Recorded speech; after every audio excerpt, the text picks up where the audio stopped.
Hello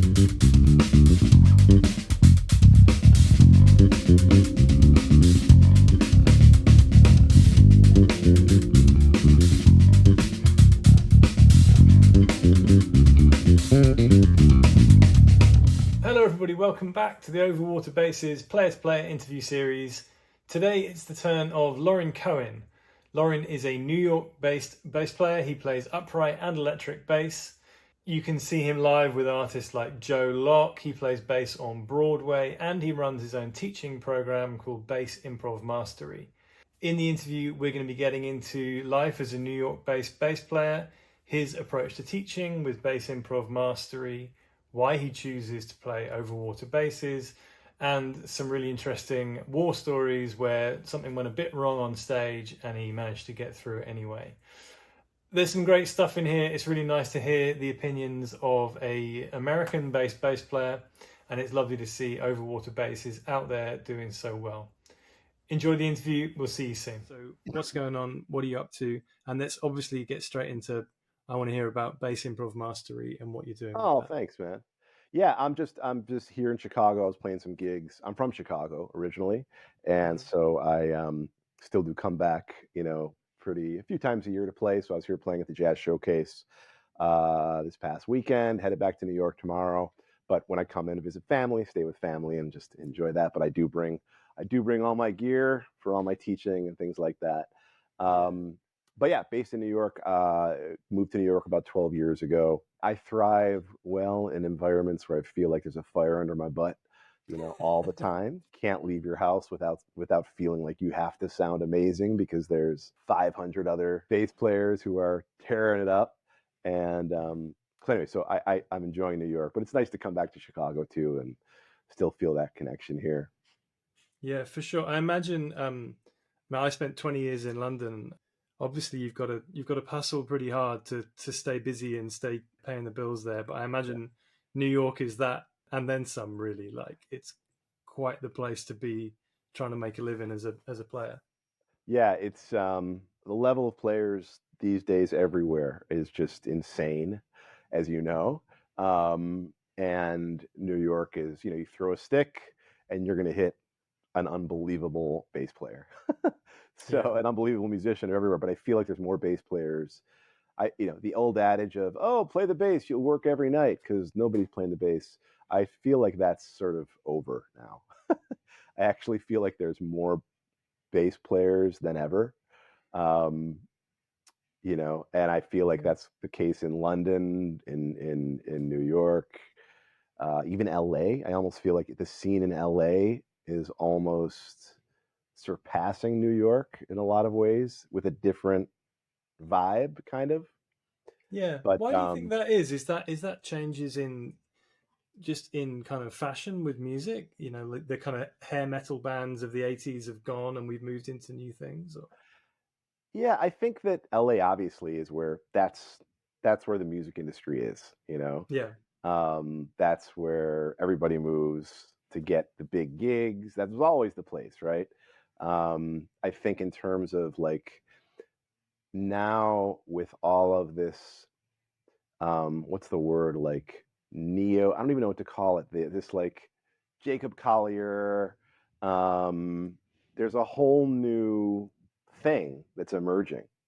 Yeah. Thundercat, Jacob Collier. I wouldn't say it's straight ahead jazz, but it's certainly very like jazz adjacent. Yeah. More like instrumental R&B. I don't even know what you'd call it. And I feel like that whole scene is in LA, really. And I feel like there's also just the fact I think during COVID, a lot of people from New York who were originally from LA moved back to LA.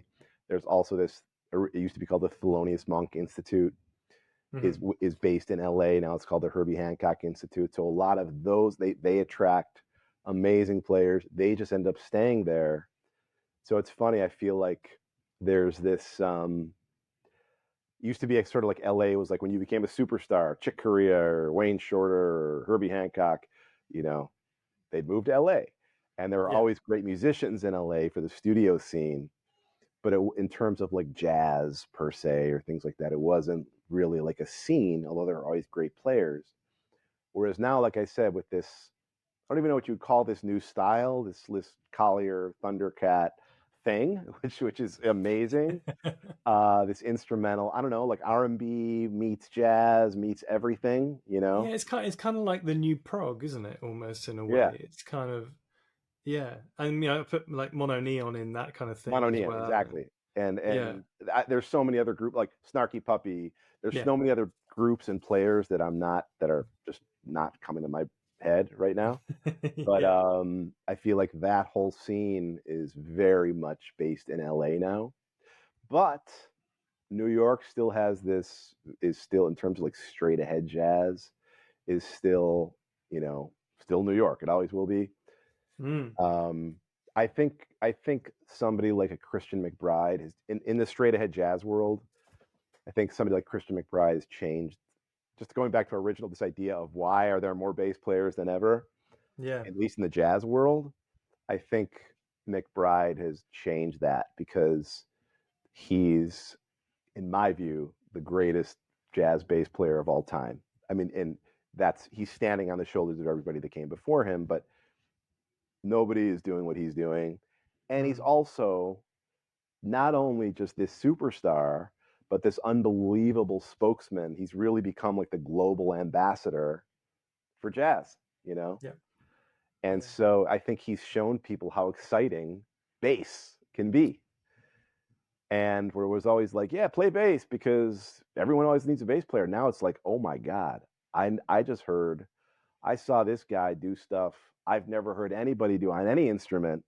And he happens mm, to be a bass player and he's everywhere. And I want to do that, you know? yeah. So I think that could be, but it's fantastic. I love the fact that I feel like we're living in a golden era of a golden age of bass guitar playing, you Yeah, know? yeah, I completely agree. Watching people like Thundercat, Yeah, play on the pyramid stage at Glastonbury and stuff like this is it's a mind blowing. wild thing to see someone playing a six string bass and like properly Yeah, shedding. absolutely mind blowing. I don't know what planet he's from, you know? Yeah. Hadrian Farrow, all the Brazilian guys, you Mm. know? I just feel like, you know, Mohina Day, like it feels like it's a golden era of bass guitar, just say players slash virtuosos, you know? Yeah. I imagine you're coming across some guys and girls potentially from the next generation of that because you're teaching a lot. So can you talk us a bit about your approach to teaching? And you have your own course with Bass Improv Mastery. So tell us a little bit about that, please. Yeah, sure. So I started developing in a, I always was, the way I was always taught to improvise was what I call the here's all the modes, now go approach, you know, which is, all right, Lauren, here's Autumn Leaves, play this mode here, miss this mode here, check out the Miles Davis solo and Hmm. go play a great solo. I'll see you next week, you know? And, you know, I always sort of struggled with that. And as a bass player, I was able to just be thrown in to situations where I was kind of playing with horn players and piano players, and I'd hear them talking about how they were approaching improvising and soloing, and I'd sort of be in the corner of the room like, yeah, I know I just want to play the bass, but I want to start thinking the way they're thinking. It seems like they're really, wow, they're thinking about this chord is this and this chord is this, and that doesn't really jive with my just thinking about C7 as C mixolydian. You know, they're thinking on a whole different level here, Hmm.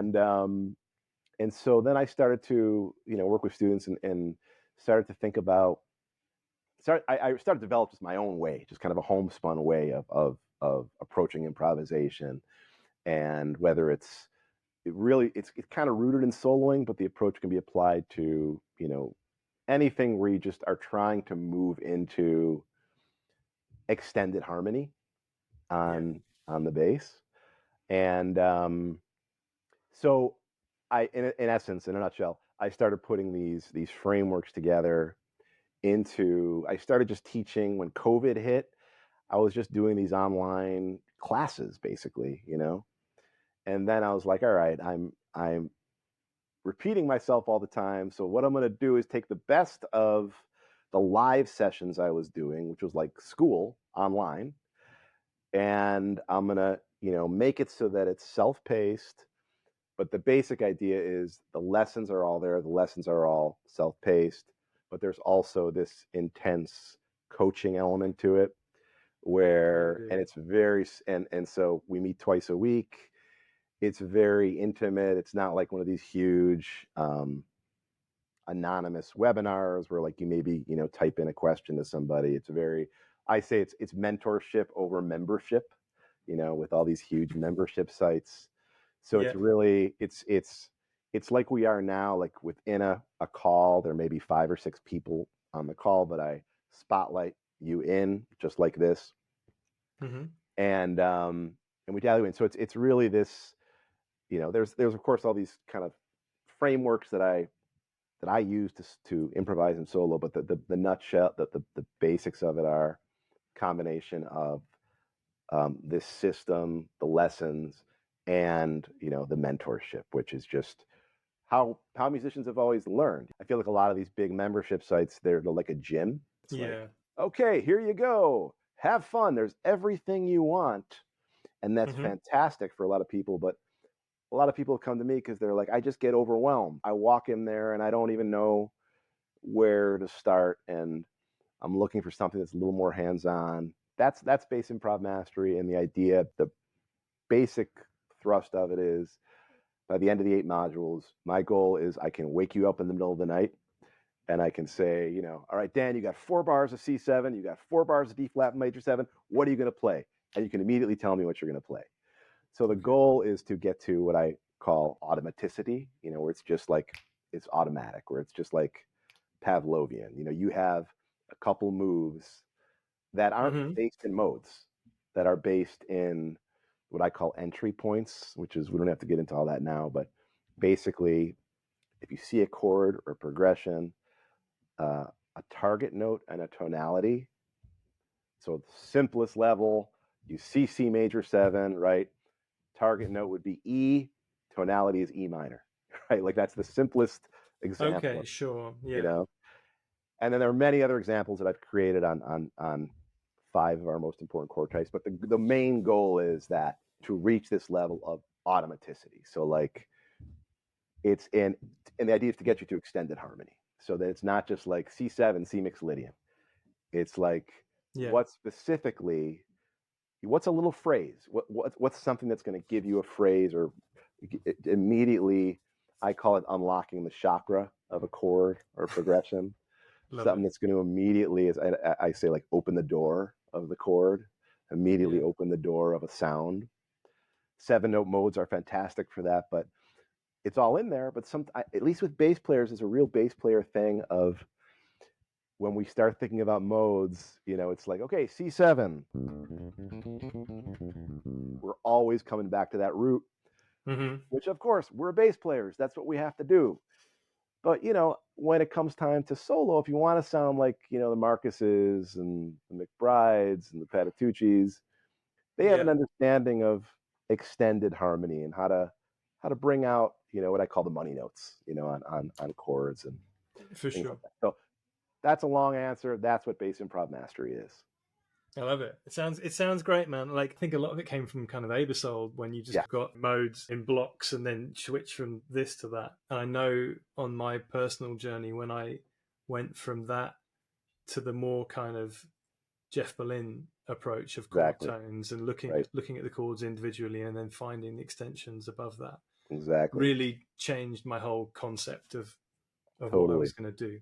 Absolutely.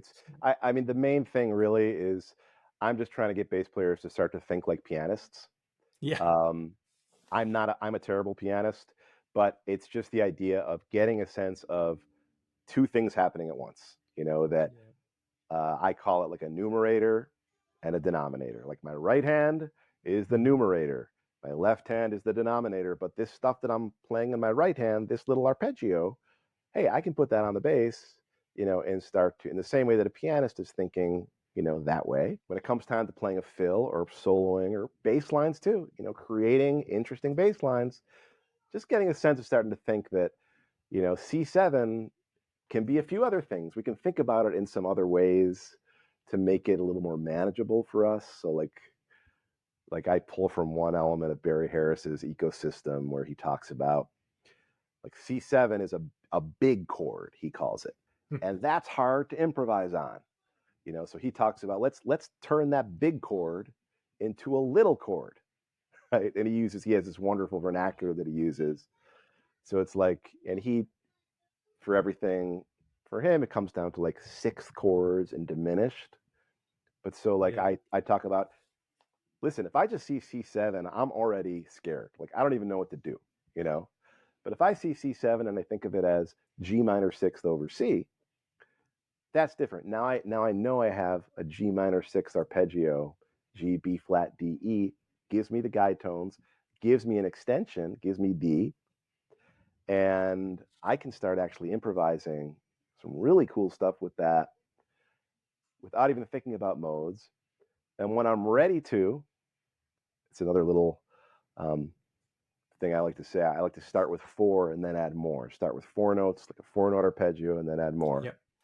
Like it. If I'm thinking G minor 6, when I'm ready to, I can turn that into either G Dorian or G melodic minor, because that G minor 6 shell is kind of the basic framework of Dorian and melodic minor. Started talking to a lot of bass players teaching, and I started to see that one of the biggest problems that bass players have is we're grooving, you know.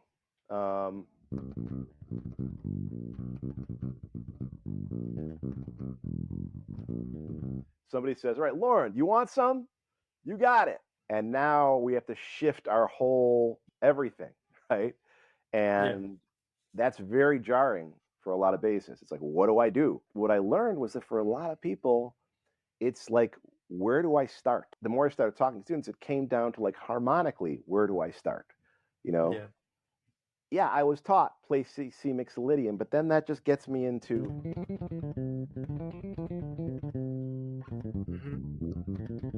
right.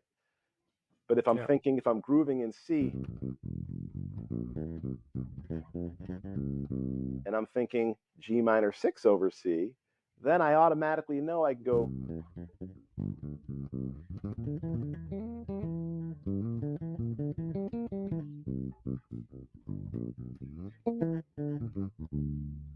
In other words, everything I'm playing up here is just G minor 6 stuff. It's kind of like a plug and play thing, and I'm fully, you know, prepared to admit that, because the idea with it is it's an entry point. It's just to get you in and get you started. And then once you're in there, your ear will take over and start to fill out the gaps. Anyways, that's the deal. Right, moving on then. Where did your journey with Overwater begin? Because they have traditionally been a UK-based company, but we are getting more and more popular in the States. So how did you find out about Overwater, and what was that experience been like of ordering the bass? And I can see it with you now. Yeah. So I started going, it's all really been an amazing journey of like synchronicity and fate. I started going, I had a student, Max, in New York. And this was sort of recently after I'd moved to New York, and I was like, listen, I need somebody to set up my electric bass. He sent me to his guy, Joe Bell, who works out of, it's called Guitar Tech. It's on 14th and 7th Avenue. Amazing luthier. And he was just setting up my other bass. And then he was like, you know, I have these 2 basses. They're called Overwaters. And, you know, you may be interested in checking them out. And we tried arranging to check it out. And I actually was never able to go check it out. But he was like, you know what, why don't you just contact, you know, the company. I think you really dig these. Because he sent me some pictures of them. So I contacted Chris. Yeah. In the meantime, I knew like Carlos Enriquez in New York, who's one of the greatest bass players of all time. Yeah. Talk heavy guy. Talk about guys in New York that are just, I mean, my God, you know. Saw him, you know, playing one. And I was like really related to where he's coming from, because that's kind of where I'm coming from too. Like a jazz guy who plays both, loves playing both instruments, you know. Loved what he was playing. I think he was playing this exact instrument, maybe with a different top. Yeah. The hybrid J. Hybrid J5, sorry. And so then I reached out to Chris, and we just started talking, and it was wonderful, and it was just sounds so cool. And he told me about Marianne. He's just a couple other people in New York that had the basses, and I was like, I didn't even play one. I didn't even end up going to Joe's. Just like love it, let's do it. Chris was amazing. Got on the phone, talked about what I'm looking for, and just so amazing, just so incredible to work with them. Obviously, had heard about him, had seen Scott's bass lessons, Scott's interviews with him, and they had done some interviews and things like that. So he knew exactly what I was going for. I will admit I'm a real idiot when it comes to gear and tech stuff. I know what feels good and what sounds good, but I'm nowhere near a gearhead in terms of knowing all about the pickups and everything. So in terms of the electronics, I just completely trusted him. I was just like, look, you're the EQ guy, electronic guy, you're the expert. I trust everything you're doing. My thing was, I was just like, you know what? I want something that one of the first issues I said was, I want a bass that just does not move. I had this other bass that every week it was a different instrument. It was moving all the time. It just the neck was and it was terrible. I deal with that with my upright. The upright moves. It's every day or two, it's a different instrument. And I was like, I just don't want to deal with that anymore. So he was like, no sweat. We're gonna, not gonna be an issue. I was like, I want an ebony fingerboard. And to be honest with you, I just felt like I had a maple fingerboard before, and that was on the bass that was moving around all the time. I just had negative associations with it. I'm like, I want ebony. I want something, rock solid.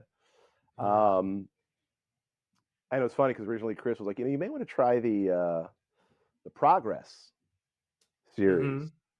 And I was pretty committed to just I want a jazz bass style, man. I want a jazz bass vibe, Yeah. Now I'm getting more interested in the Progress. I think it'd be really interesting to check those out too. But I was just like, you know what? I got to have a J bass vibe, man. That's my vibe. I'm a J bass guy. Got to have that look. Got to have that vibe. Yeah. And it's just like, good. We're good to go. So a few emails, came up with something that I liked. And it was just an amazing process. It's just amazing to deal with them. Him and Martin were just so, it was like nothing, it's just, I've dealt with makers, I've dealt with luthiers in the past where it's just different issues come up, different things. This was just like a no-brainer, smooth sailing, everything they said right on time. Martin was sending me pictures along the way. Hey man, here's what your bass is looking like. This is what's happening. So now in the program, I'm like an Overwater guy. I'm trying to get, as I'm building my program, everybody's seeing me play this bass, and I've been a little lax in my social media posting recently. Got to get back on that. But I'm on a mission now to get Overwater out to to everybody in the States. Yeah. We would love that, man. We've been really enjoying seeing more guys and girls out there playing the basses, and it's an and exciting... I love your playing too, man. You're such a great player. I love seeing everything you're always putting out. Fantastic. It's fun. Man. It's fun, man. I'm like a kid in a candy shop. I get to go up once a month, go up to the workshop and play some basses, and it's fun. And you're doing amazing, serious gigs. You're playing these huge arenas. It's fantastic, man. If you need a sub, I got a passport. Yeah, man. Yeah, let's get you over. Yeah, man. I'm actually really lucky at the moment. My main Overwater is a jazz bass, the J series style. Yeah. But I've been using one of their Progress 5s on some recent shows, and I was always a bit the same. I've got to play a jazz bass. Yeah. And I have to say I'm loving the Progress, and everyone on the team there, the musical director and all the sound guys and everyone are like, that bass sounds killer. Yeah. So I'm not sure I can give it back now. It might have to stay on the truck, stay on the road with us. Yeah, these are incredible. As I was saying when I first got it, I was like, this thing's like a Ferrari. I'm coming to the UK. I'm going to bring this bass. Hopefully we can connect if I'm in in your neck of the woods. I'll be there with Joe Locke, great vibraphonist, in October, playing a bunch of dates in the UK. And I'm going to be bringing this. Cool. So I'll be playing this. We're playing at Ronnie's. I'll be playing this at Ronnie's. Great. And that'll be fun. So hopefully, maybe I know we're going to be around the UK, a few different places. So maybe I'll be near Overwater. That'd be fun to stop by if I can. Well, I mean, either we can get down to London and see you at Ronnie's, or if you're playing in Manchester, Manchester's only just down the road from us up here in Cumbria. So cool. Yeah, that would be fantastic. We have a bit of a fun one on this series where I have a thing called War Stories. Right. I know I've had a few experiences in my career where, like say, I'm lucky enough to get to do some pretty big shows, and there was one in particular where a bit of gear went wrong and my bass went from being a lovely, smooth, beautiful thing to sounding like a dying Dalek quite quickly. And there were people running around furiously behind me trying to save my ass. Have you got any stories like that where a bit of gear broke down, or it could be you're in the pit on Broadway and you're getting that look off the MD and not quite hitting it? They didn't tell you about some cuts they put in the scores. Then you got any moments like that, and how do you get through them? Yeah, it's a great question. Well, the Broadway thing, and my experience on Broadway is I jumped into that a little bit, and then I just, to be honest with you, I decided it's not for me. Yeah. Especially in terms of, I mean, I was subbing. As you know, when you're subbing, there is no room for error at all. I mean, there's no room for error at all in any of those shows, but it's harder as the sub because you got to just walk in, and if you press a wrong foot pedal, I mean, it's too, I enjoyed it. I did Motown the Musical, in New York, which was super fun. And then Jersey Boys here in Chicago when it was on that, on its tour. But thankfully in the pit, I didn't have any problems. But as soon as you asked me this, there's one issue that came up, which is why I'm so glad to finally have a bass that I know, is just going to be rock solid no matter what. I was playing Dizzy's Club, Jazz Lincoln Center. I don't know if you've ever been there, but there's a place called Dizzy's Club, and it looks over. It's just beautiful. It overlooks all of Central Park. It's a beautiful, beautiful jazz club. And I was playing there with Joe Locke, upright and bass guitar. And about 2 weeks before, it's a long story, I went into the bass that I was playing at the time, which was having all these issues, which like every 3 weeks needed to be set up. And I didn't have time to long story, but basically that bass was living in my rehearsal space. My girlfriend had I left my keys to the rehearsal space in some luggage that she had taken somewhere. I couldn't get into my rehearsal space. So I was like, what, actually this is a blessing in disguise because that bass has always given me trouble. I'm going to go into Guitar Center and see what they have here. Went in Guitar Center, started playing this, won't name the name of the maker. Let's just say it's like the low-end version of a a monster bass maker here. Rhymes with fire. Okay. But it was this 5-string, like a PJ setup on a 5-string. And I was playing, like, man, I love this thing, felt amazing. And I was like, wow, and it was like $500. I'm like, man, I'm just going to buy this. And we had like a 2-week run and I'm just going to use this, this is a blessing in disguise. I'm great. I don't even want to deal with my other bass, So we played some shows outside of New York and we're gearing up, it's like playing all this new music, a few other places, and it's getting it all ready to come to New York, Get to New York, get to Dizzy's, and play, go to play, stops, nothing, no sound. Okay. Never had that before in my life. Thankfully, I had my double bass there, and I just was, in the middle of the tune with many dirty looks, managed to just like switch over and just played like a funk tune. We were playing, like, Joe had this arrangement of, I think, Josie, Steely Dan. Yeah. Played it on upright. and it ended up being fine. But the bass completely shut down.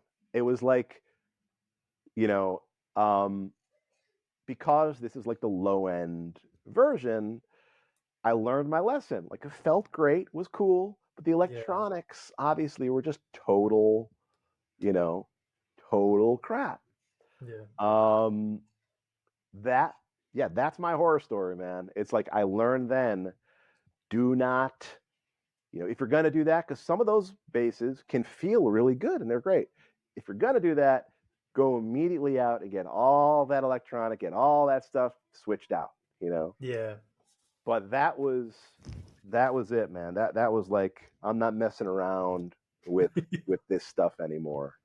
I never had an electric bass just stop, right? It wasn't like the cable was wrong. The instrument itself just stopped, you know, and it wasn't, like I just put in, I knew the electronics were going to be weird.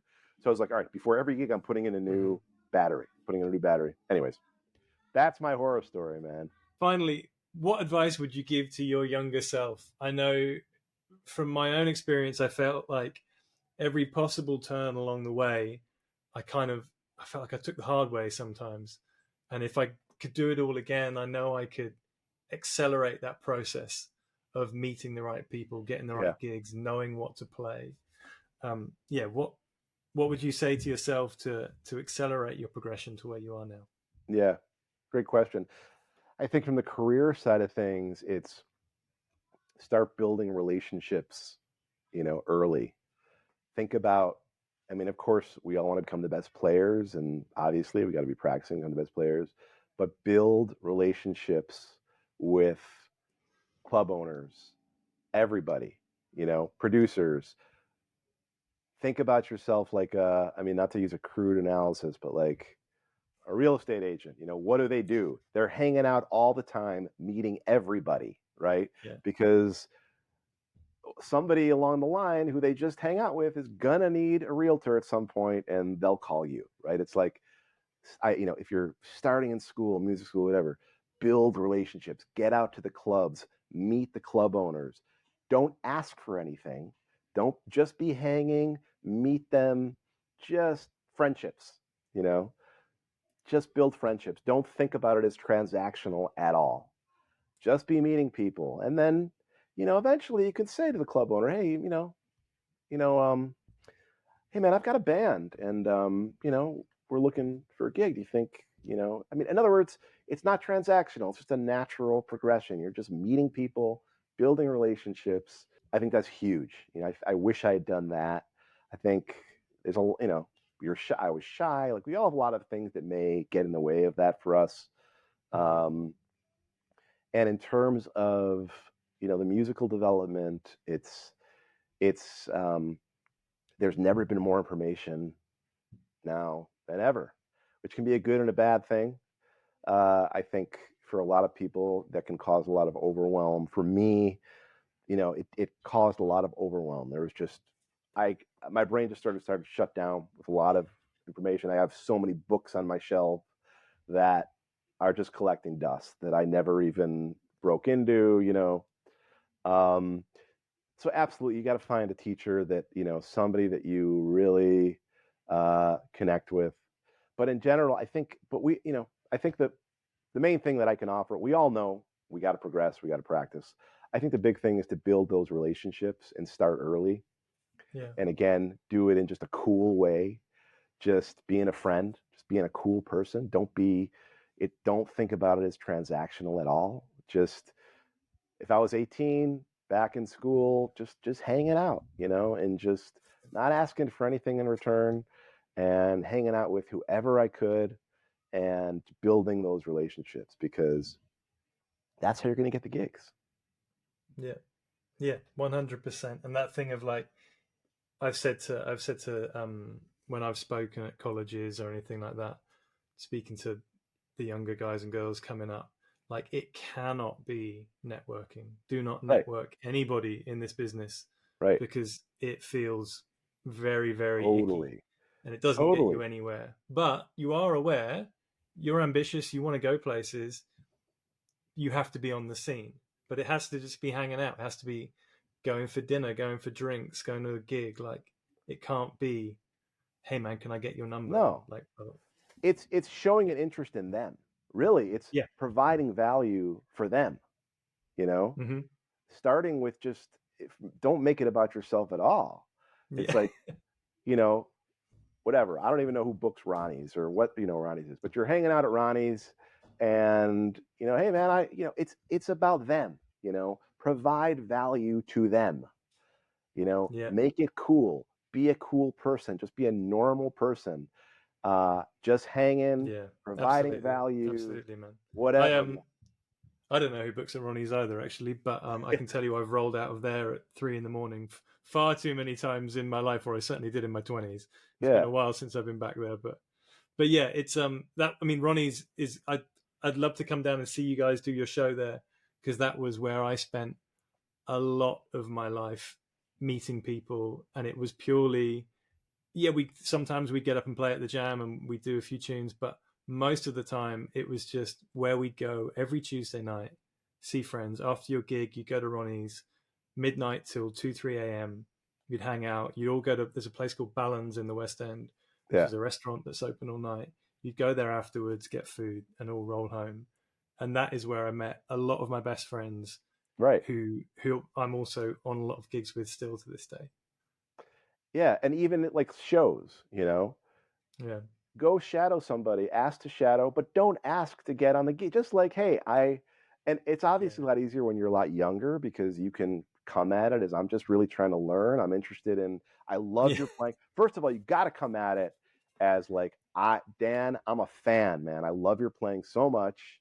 You're a monster bass player. Would it be cool if I just came down and shadowed you, in the show? For sure. Who's going to say no to that? Yeah. And you're being cool about it and you're not asking anything in return. And man, that's how you're going to get, just be a cool person, not transactional, not networking.